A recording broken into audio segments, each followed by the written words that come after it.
Karena kemerdekaan seseorang atau satu golongan itu kan tidak secara generalisasi bisa kita kategorikan misalnya merdeka. Indonesia sudah merdeka. Secara general kita semua merdeka gitu. Tapi secara spesifiknya ada juga yang belum merdeka. Contohnya di bidang pendidikan yang saya geluti.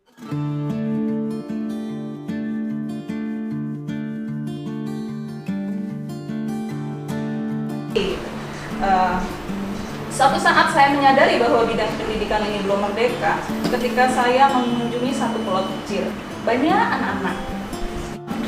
Saya sedih gitu sebagai seorang guru melihat ada anak-anak jangankan sekolah, mengerti secara makna saja tuh nggak tahu sekolah itu apa. Kenapa? Karena di sana memang tidak ada lembaga pendidikan dan tidak ada SDM pendidikan. Seluruh warga pulaunya itu tidak tamat SD pun. Kenapa? Karena dari awal memang tidak ada sekolah.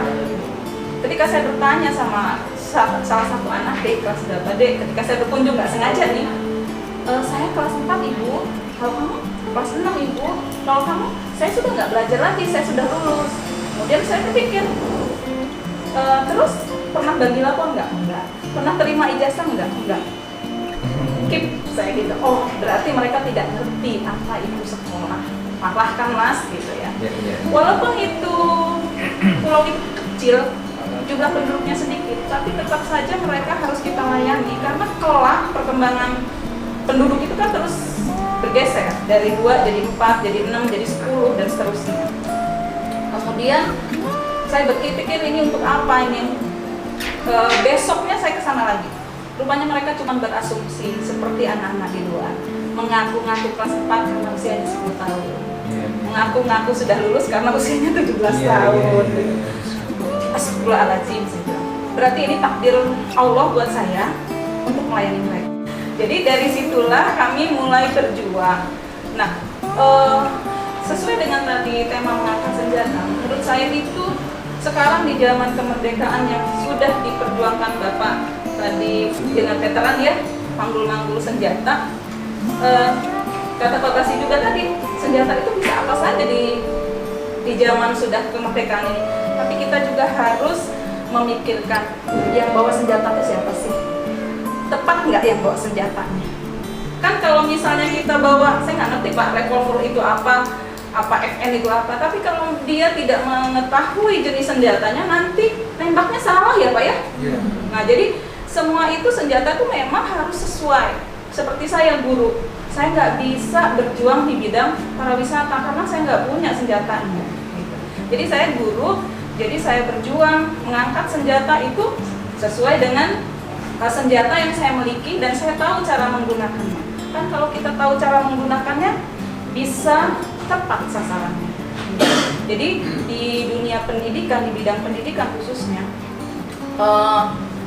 saya rasa tidak bisa digeneralisasi belum merdeka, karena kenyataannya kita semua ada di sini itu karena kemerdekaan. Kalau zaman dulu mungkin saya nggak bisa duduk di sini karena zaman penjajah dulu Pak, hanya orang-orang kalangan atas ya Pak yang bisa sekolah. Kalau kayak kami ini barangkali nggak bisa sekolah, dan itu kami syukuri sekali Pak, terima kasih sudah jadi pejuang yang betul-betul senjata beneran. Kalau kami kan senjata secara kiasan. Mengenai perpustakaan, bagaimana perpustakaan itu bertransformasi, bagaimana perpustakaan itu memiliki inklusi sosial, sampai akhirnya kami beriterasi bagaimana kita menggapai inklusi sosial. Apa sih inklusi sosial? Dari situ teman-teman kader militan perpustakaan Cinta Baca Desa Bulog melakukan inisiatif bagaimana teman-teman yang ada di desa, terutama di desa kami itu banyak yang putus sekolah, rendah untuk minat baca dan sebagainya, dan tingkat pendidikannya juga sangat minim. Di situ ada permasalahan dari kami. Kami dalam hal itu di dalam perpustakaan berinteraksi bagaimana mendapatkan pendapatan. Ada didampingi oleh teman-teman dari KKN, pembuatan es krim, pembuatan bakso ikan, bagaimana itu bisa menambah pendapatan kader-kader militan kami. Pada satu waktu kami diundang ke Surabaya di Perpusnas. Di situ kami dipertemukan oleh orang-orang hebat.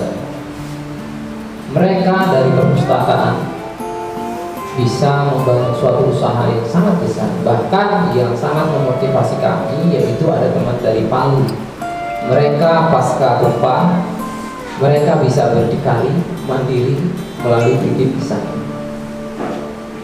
Kami tercengang di sana. Kami di desa dengan fasilitas yang ada. Tapi kita benar, bagaimana kita nggak menjas kegelapan itu, bagaimana kita menjadi obor penerang. Dari situ kami teman-teman di sini ada Mas Iwan dan Mas Jainal dan Ibu Dede, ada Roman Anci dan Adi Gunawan. Itu tim kader militan kami yang kita miliki di perpustakaan. Semuanya pemuda Mas, semuanya siap jadi obor. Kemudian dari situ Mas, tidak berhenti sampai situ. Kami berpikir sepulang dari Surabaya, waktu itu kami diundang di Perpusnas. Alhamdulillah di desa permasalahannya mulai bertambah. Ada angka stunting. Nah, di angka stunting itulah kami berpikir bagaimana kita sudah merdeka sekian puluh tahun, tapi anak-anak kita kekurangan gizi. Kami berpikir, kemudian kebetulan ada juga program dari pemerintah mengenai pengentasan stunting. Dari situ rekan-rekan penggiat kader militan kami menggali apa yang harus kita lakukan. Akhirnya kita musyawarah di malam itu dan membaca Al-Fatihah. Kita akan membuat produk es krim kelor. Di dalam proses pembuatan es krim itu kita berliterasi kembali. Alhamdulillah kita menciptakan